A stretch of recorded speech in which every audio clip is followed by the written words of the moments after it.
Welcome, welcome, welcome. I'm Dr. Arnold Nerenberg. I've been licensed to practice clinical psychology in the state of California since 1974.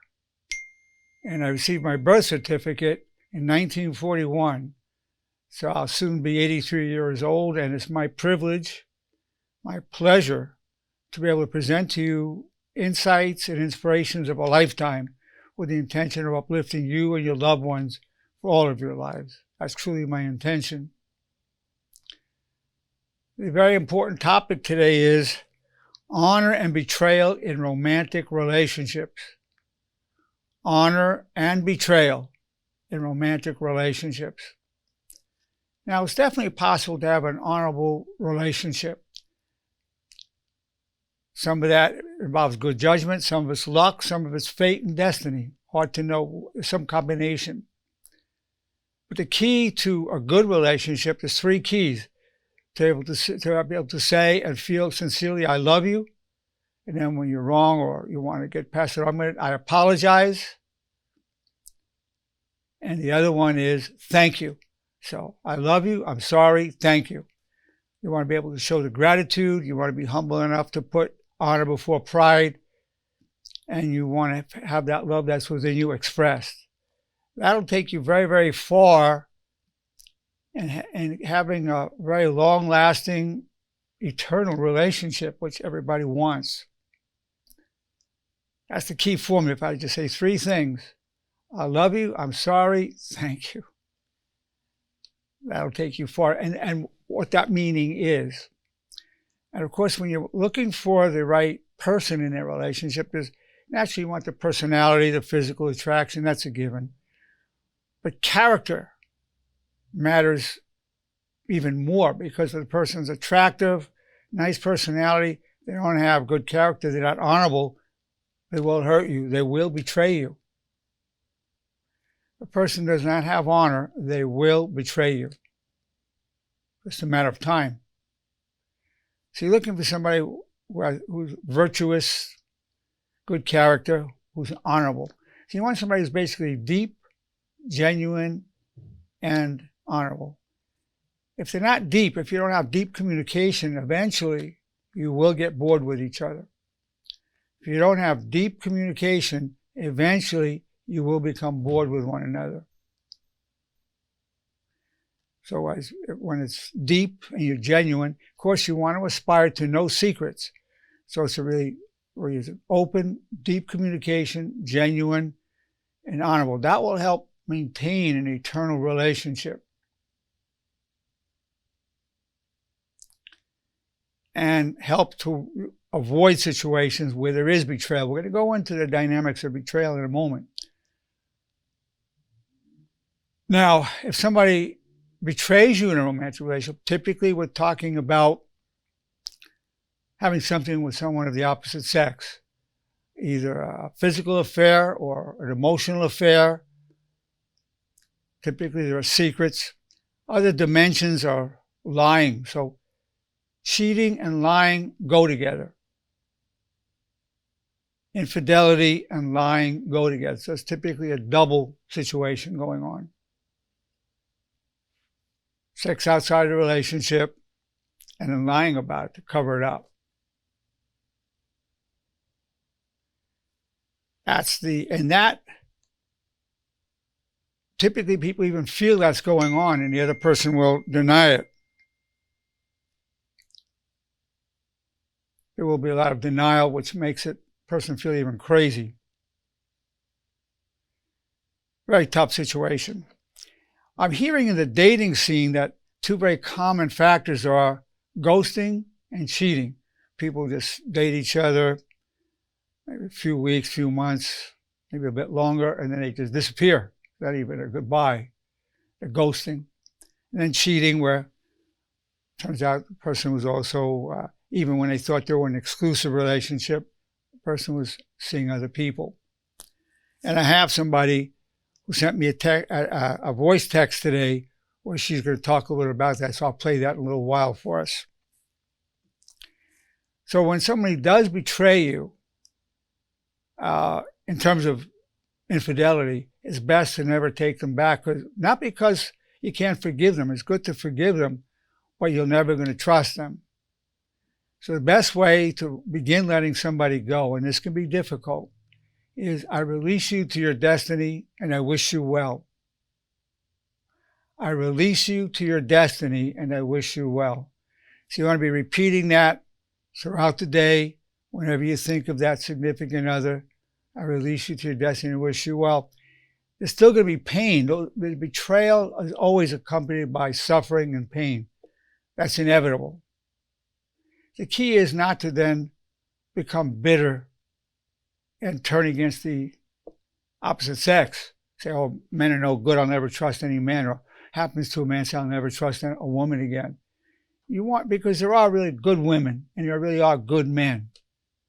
So you don't want to become that jaded as you've been through these experiences. Typically, somebody's going to betray you. There's always red flags, always red flags. There were some signs, maybe you didn't want to see it, but there were red flags that this wasn't going to work out. As you look back, you'll see the person was letting you know in one way or another that wasn't going to continue, that the person was never going to be just with you.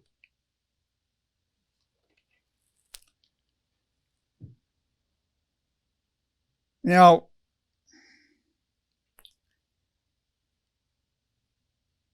it's pretty commonplace to have a number of relationships that don't work out before you start really learning more about yourself. Now, there are times when you've been betrayed, and for most of you, we've also betrayed different relationships in our younger years at least. So most people have been on both sides of that, although some people have always been faithful, but their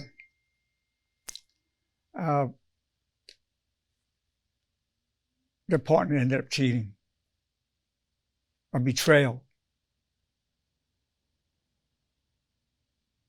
I mean, there are betrayals where people have had, they have another spouse in another country or children by another woman. I mean, the secrets and the lies just go on.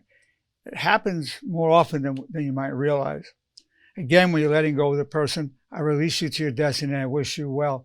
Now I'm going to play a voice text message that I received today from one of my great people, one of my great patients.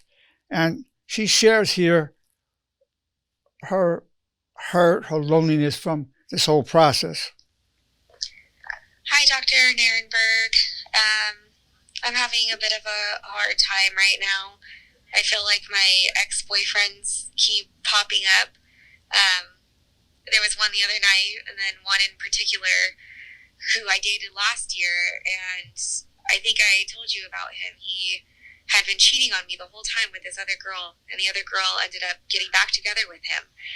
And she just posted him again in this Facebook group for other women to look out for other women. So I guess it's a good thing it didn't work out with him and I, because obviously their relationship is not going very well.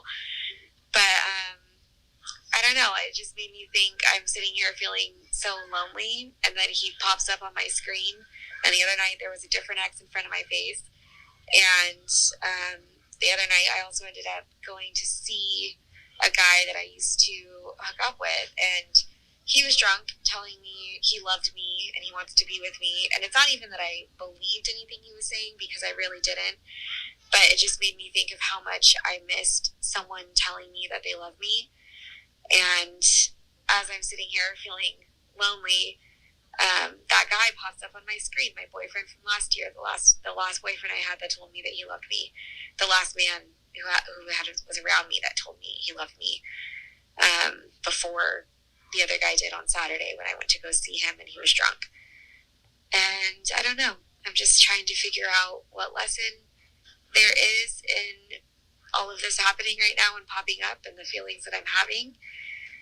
But I feel just like I'm not worth it to anybody right now. And I'm trying to not feel like that, but I don't really know what to do. So there you have it. There's actually a website for women about putting other women on alert for cheating men. And That's how serious this is, especially with the apps where it's very easy to meet people, get on dates, you text each other, and you meet at a public place, and you go from there. And this, by the way, is a very attractive young woman, and she's very lonely.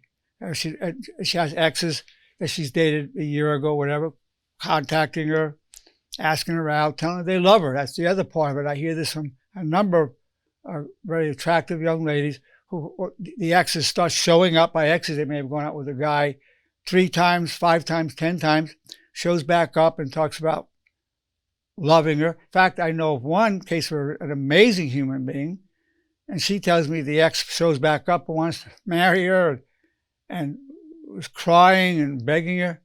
It gets to that extent. So whatever's going on, there's certainly, and that just adds to the pain of it. She feels stalked by him, and I mean, she loved him, and it was a tremendous betrayal in the pain. In fact, she wants to just stop dating for a while, just kind of take time out from it. And many, particularly young ladies that are 25 to 35, feel the clock is ticking and they want to have a child or children, and so they're maybe feels a little more urgent from the point of view of having children, and that just adds to the stress. It adds to the stress of it.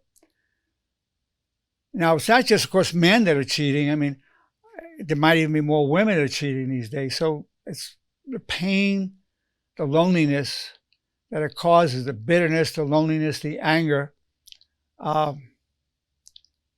It's tragic, totally tragic. One of the commandments of honor is I'm grateful for the power I gain from hardship. So going through this suffering will lead to having more compassion for others and develop wisdom. So all these situations will bring greater depth, greater compassion, greater wisdom. But you have to have it combined with wishing them well. I release you to your destiny and I wish you well.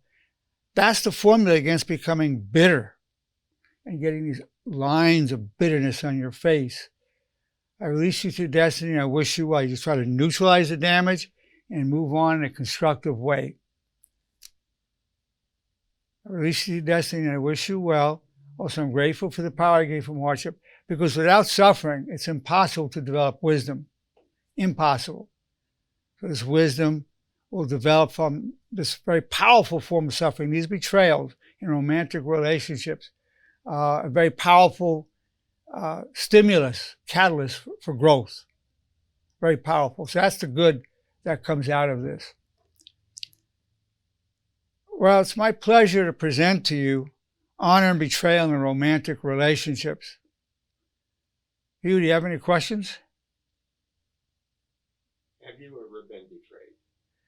Well, the question is, have I ever been betrayed? I've been betrayed in my life, in my younger years. I betrayed in my younger years. So I'm one that's been on both sides of that in my younger years.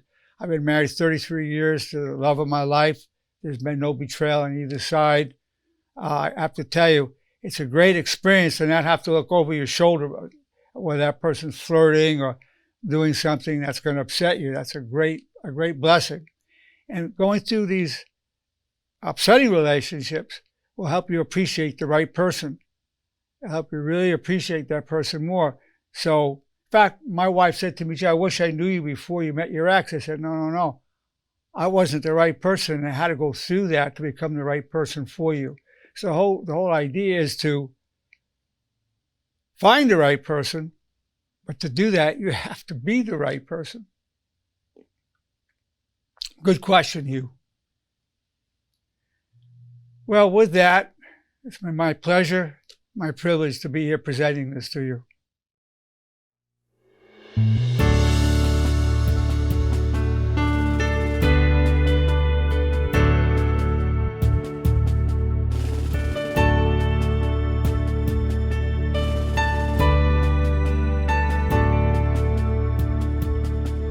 The sea of destiny is in your deepest struggle.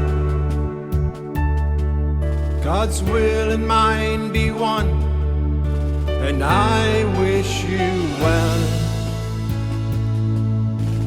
You are co-creator, respectfully real. There's a way in the valley that turns weakness to steel. We're known through all eternity. From strife we gain power,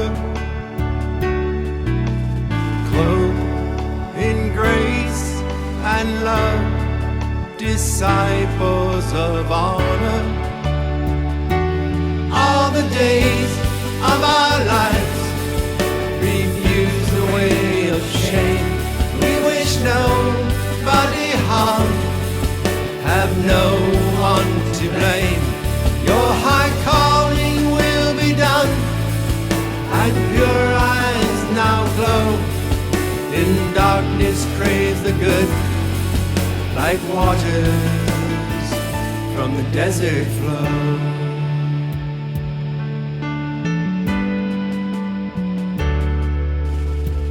I pledge my love all the days of my life. I pledge my soul to all that is good. I pledge my heart to my brothers and sisters who I join in the light, leave a legacy of honor.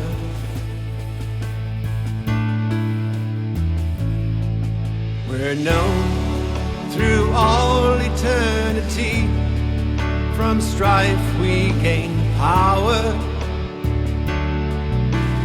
clothed in grace and love, disciples of honor. All the days of our lives refuse the way of shame. We wish nobody harm, have no one to blame. Your high calling will be done, and pure eyes now glow. In darkness crave the good, like waters from the desert flow.